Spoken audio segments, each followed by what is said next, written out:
सभी दोस्तों को बाबा बतौले की प्यार भरी राम राम। तो दोस्तों, मेरे पास बहुत लोगों के कॉल आई, बहुत लोगों के फ़ोन आए। सबने कहा कि बाबा क्या करते हो आप, कभी वीडियो डालते हो, कभी वीडियो नहीं डालते हो, कभी गायब हो जाते हो। तो सबसे पहले तो दोस्तों उसके लिए कान पकड़ के माफ़ी। और अब आने वाले टाइम में रेगुलर वीडियो डाले जाएंगे और कोशिश करूंगा कि हफ्ते में कम से कम एक वीडियो ज़रूर डालूं। और इसके साथ ही दोस्तों मैं एक नई सीरीज शुरू करने की कोशिश कर रहा हूं और उस सीरीज का नाम होगा बाबा बतौले स्पेशल, यानी कि खबरों की चीर फाड़। पूरे हफ्ते में हुई कुछ चुनिंदा खबरों की करेंगे चीर फाड़ और उसमें मौज मस्ती होगी, हंसी मजाक होगी। उसमें कोई भी खबर आपको रुलाने या रोने वाली नहीं होगी। तो आप बताइए कैसा लगा वीडियो, अब उनका आइडिया अच्छा है तो प्लीज़ चैनल को लाइक शेयर सब्सक्राइब जरूर कर लें ताकि कोई भी नया वीडियो आए तो मिस ना हो। और इस हफ्ते हम कोशिश करेंगे कि कुछ नया ट्राई किया जाए, कुछ नई खबरें निकाल के लाई जाएं। और इस हफ्ते की 3 बड़ी खबरें जो मुझे समझ में आती हैं वो है, सबसे पहली खबर है हमारे टिकैत साहब की बक्कल उतरने की। टिकैत डकैत जो भी आप समझे, तो उनकी बेंगलोर में किस तरह से बक्कल उतारी गई। दूसरी सबसे बड़ी खबर है कि कौन है वो दुनिया का पहला मर्द जिसने एक औरत से जंग जीत ली। जी हाँ, आपको पता है औरतों से जंग जीतना कोई आसान काम नहीं है। तो एक ऐसा मर्द है जिसने औरत से जंग जीत ली। इस खबर की चीरफाड़ करेंगे अपने नंबर 2 पर। और नंबर 3 पर जानेंगे कि ऐसा क्या है फिल्म पृथ्वीराज में कि अगर पृथ्वीराज आज जिंदा होते, सम्राट पृथ्वीराज अगर आज जिंदा होते तो आज अक्षय कुमार को 100 करोड़ की सजा जरूर मिलती। तो इन तीनों खबरों पे आज हम इस एपिसोड में बात करेंगे, इनका करेंगे चीरफाड़ और देखते रहिए बाबा बतौले स्पेशल खबरों की चीरफाड़। तो सबसे पहली खबर और सबसे मजेदार खबर जिसकी चीरफाड़ करेंगे वो है डकैत सिंह की, राकेश टिकैत या कहें राकेश डकैत की, जो बात बात पर लोगों की बक्कल उतारने की धमकी देते थे। उनके साथ कुछ ऐसा हुआ कि वो सन्न रह गए। हुआ यूं कि एक इवेंट के चक्कर में वो गए थे बेंगलोर। वहां पर वो आराम से एक कुर्सी पर विराजमान थे, तभी अचानक से एक आदमी उनके पास आता है और उनकी उतार देता है बक्कल, उठा के मारता है उनके, खींच के मुंह पे माइक और साथ में मुंह कर देता है उनका काला। ये हालत और हरकत देखकर टिकैत अपने आप में सन्न रह गए। उनको समझ में नहीं आया कि अचानक से हुआ क्या। उनको ऐसा लगा ही नहीं कि वो किसी बाहर से बुलाए गए एक गेस्ट की तरह उस फंक्शन में आए हैं।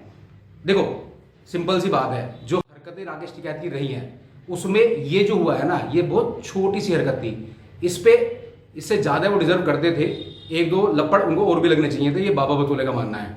खैर जो भी हुआ, उसके बाद में राकेश टिकैत का उसके बाद अभी तक कोई खास बयान आया नहीं है, सिर्फ ये छोड़ के कि ये बीजेपी की साजिश है, विपक्ष की साजिश है वगैरह वगैरह। मगर सच्चाई ये है कि जिस तरह की उनकी हरकतें हैं वो इस हरकत को डिजर्व करते थे, एक के बजाय 5 थप्पड़ भी डिजर्व करते थे, वैसे मेरा मानना ये है। तो अगली खबर पे बने रहना, बताते हैं कौन था वो मर्द जिसने जीती है एक औरत से जंग। हाँ जी दोस्तों, तो आज चलते हैं खबर नंबर 2 पर और करते हैं उसकी चीरफाड़। जी हाँ, आपने नाम सुना होगा pirate of Caribbean. Pirate of Caribbean के जो हीरो हैं जॉनी डेप की बीवी ने उनके ऊपर कर दिया था केस। हुआ ये कि जॉनी डेप का डिवोर्स हुआ। डिवोर्स होने के बाद उनकी बीवी ने उन पर आरोप लगाए कि जॉनी डेप मुझे फिजिकली मेंटली परेशान करते थे। और इस बात को सुनकर जॉनी डेप की भुजाएं फड़फड़ा उठी और जैसे महेशमती गुस्सा आता था उस तरह से उनको गुस्सा आया और उन्होंने उस गुस्से में ऐसा किया कि उनकी बीवी सन्न रह गई। उनको समझ में नहीं आया कि अचानक ये हुआ क्या। हुआ ये कि जॉनी डेप ने उन पर मानहानि का केस ठोक दिया। केस ठोका पूरे 50 मिलियन का। अब औरतें इतनी जल्दी हार मारने वाली कहाँ होती हैं, तो उसके अगेंस्ट में, उसका जवाब में उनकी बीवी ने उनके ऊपर केस कर दिया 100 मिलियन का। अब 100 मिलियन का केस उनके ऊपर कर दो दिया, मगर आखिर में ऐसा हुआ जिसे सुनकर हर इंसान, जो भी मर्द जाति के लोग हैं, वो खुशी से उछल पड़े, नाच पड़े, क्योंकि उनके इस केस में जज ने फैसला उनके फेवर में सुना दिया। जॉनी डेप को 15 मिलियन एज अ मनी देने की बात कही गई, जो कि उनकी बीवी को उन्हें पे करने हैं। अच्छा, इसमें ना एक बहुत मज़ेदार पहलू है। जब से ये बात पता चली है ना, तो हमारे बॉलीवुड इंडस्ट्री के जितने भी मर्द हैं जिनके हाल फिलहाल में डिवोर्स हुए हैं पिछले 3-4 साल में, सब ने जॉनी डेप को फ़ोन करना शुरू कर दिया है। ये बात जॉनी डेप ने मुझे कॉल करके बताई कि बाबा मेरे पीछे पड़ गए हैं सब ये कह रहे हैं कि भैया वो फार्मूला हमें भी बता दो, किस तरह से तुमने सेटिंग करी और हमारे भी थोड़े बहुत पैसे निकलवा दो। तो इसमें नाम तो बहुत सारे हैं, नाम नहीं लूँगा, नहीं तो केस मेरे ऊपर भी हो सकता है मानहानि का। मगर एक औरत से जंग जीतने वाले जॉनी डेप बने पहले मर्द, और ये थी इस हफ्ते की दूसरी बड़ी खबर। अब चलते हैं तीसरी बड़ी खबर पे और बताते हैं ऐसा क्या था कि सम्राट पृथ्वीराज फिल्म देखने के बाद मेरा मानना यह है कि अगर सम्राट पृथ्वीराज आज जिंदा होते तो क्यों अक्षय कुमार को 100 करोड़ की सजा मिलती इस फिल्म के लिए। हाँ जी दोस्तों, तो अब तीसरी खबर जिसकी चीरफाड़ करेंगे वो है अक्षय कुमार की फिल्म हुई रिलीज अभी, सम्राट पृथ्वीराज। और इस फिल्म को रिलीज होते ही आप लोग कंफ्यूज हो जाओगे कि आप इतने बड़े ऐतिहासिक पल को महसूस कर रहे हैं या आप हाउसफुल 4 का एक कंटिन्यूएशन में कोई सीक्वल देख रहे हैं। यानी कि आपको यह लगेगा कि कहीं ना कहीं जो हाउसफुल 4 का बाला था, बाला याद है ना, बाला वाले वाला जी, वो बाला कहीं ऐसा लगा कि डॉक्टर बत्रा के पास चले गए, उन्होंने बाल लगवा लिए और बाल लगवा के उन्होंने एक नई फिल्म कंटिन्यू कर ली।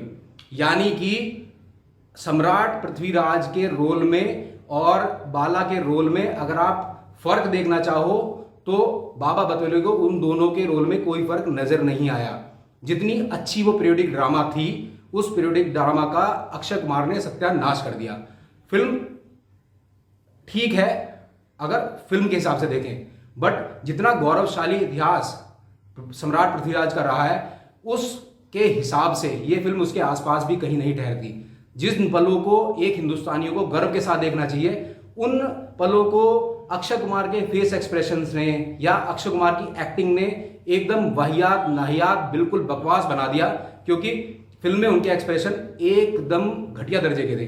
अगर आप फिल्म को कंपेयर करें पुरानी फिल्मों से, जैसे अगर आप जोधा अकबर की बात करें या अगर आप पद्मावत की बात करें या फिर आप और जो फिल्में पीरियोडिक फिल्में बनी हैं हाल फिलहाल में, अगर उनसे कंपेयर करें तो फिल्म एकदम बकवास है। सपोर्टिंग कास्ट को छोड़ दे, संजय दत्त का रोल अच्छा है, सोनू सूद ने काम अच्छा किया है, मानुषी छिल्लर का रोल बिल्कुल भी फिल्म में एक ढीले का नहीं है क्योंकि उनको एक्टिंग करवाई नहीं गई। उसके साथ में जयचंद बने, आशुतोष राणा का काम काफी अच्छा है। और इस पिक्चर की सबसे घटिया, इस फिल्म की सबसे घटिया जो कास्टिंग थी वो है इस फिल्म का विलेन, यानी कि मानव विज। मानव विज को देख के मुझे ऐसा लगा कि आप एक कॉमेडियन को उठा के आपने इतना क्रिटिकल रोल पकड़ा दिया जिसके ऊपर पूरी फिल्म बेस्ड थी। यानी कि यह फिल्म ही मोहम्मद गौरी और सम्राट पृथ्वीराज की लड़ाई के ऊपर थी। कहीं ना कहीं पूरी फिल्म में जो फिल्म का की था वो था कि उन दोनों के बीच के जो वार मोमेंट्स थे, वो वार मोमेंट्स पूरी फिल्म में मिसिंग थे, पूरी पिक्चर में कहीं नहीं थे। और अक्षय कुमार को देख के आपको ये लगेगा कि वो बाला वाली एक्टिंग को ही कंटिन्यू करे जा रहे थे। तो मेरा मानना यह है, बाबा बतौले का कहना यह है कि अगर आप एक फिल्म बना रहे हो स्पेशली पीरियोडिक ड्रामा, तो दिल पर हाथ रखकर फिल्म ऐसी बनाए कि जिसे देखकर हर हिंदुस्तानी को गर्व हो। नहीं तो अक्षय कुमार आने वाला समय तुम्हारे लिए बहुत अच्छा नहीं है। अभी तो फिलहाल तुम ये करो कि तुमने एक तो ये पकड़ ही लिया है मुंह में रजनीगंधा, नहीं अभी रजनीगंधा का नहीं करा उन्होंने, अभी उन्होंने किया है विमल। तो मेरी सलाह अक्षय कुमार को यह है कि आप विमल के साथ में रजनीगंधा भी पकड़ लो, क्योंकि आने वाले समय में आपको पैसे के लिए एड पे ही भरोसा करना पड़ेगा। फिल्में आपकी चलने वाली है नहीं जिस तरह की आपकी हालत है। बच्चन पांडे आपकी फ्लॉप हो गई, साथ में आपने इसमें भी जो करा है उसे करने के बाद में पब्लिक का कहीं ना कहीं आप पे से विश्वास उठता जा रहा है। तो इसलिए आप कुछ यूनिक कर लो यार, इधर उधर से पैसे इकट्ठा करना है, ऐड करो, किसी शादी पार्टी में जाके नाच गाना करो, तो ये सब कर सकते हो। पैसे तो इससे भी कमाए जा सकते हैं। फूफू वाला ऐड याद है, आज की डेट में तुम खुद वही कर रहे हो। तो बाबा बतौले का कहना यह है कि अगर फिल्म देखने जाएं तो आप अपने रिस्क पर जाएं, क्योंकि फिल्म अगर पीरियोडिक ड्रामा देखना चाहते हैं और कहीं ना कहीं गर्व महसूस करना चाहते हैं तो लास्ट के 15 मिनट का क्लाइमैक्स ठीक है, या शुरुआत की 5 मिनट 10 मिनट की फिल्म ठीक है, अदरवाइज बीच की पूरी फिल्म बिल्कुल बकवास है। तो अब अपने रिस्क पर जाएं। अच्छा, जहाँ तक बात ओवरऑल फिल्म की है, गाने फिल्म के बिल्कुल बकवास है। फिल्म के गानों में कुछ नहीं है, हर हर महादेव को छोड़ के और कोई गाना ऐसा नहीं है जिसको आप याद रख सके। आज के एपिसोड के लिए सिर्फ इतना ही। कोशिश करेंगे अगले हफ्ते फिर कुछ नया लेके आए, कुछ यूनिक लेके आए, जिससे सुनकर आपको मजा आए। कोशिश करेंगे आपको हंसाने की। और इसके साथ ही आज के लिए बाबू बतौले की प्यार भरी राम राम।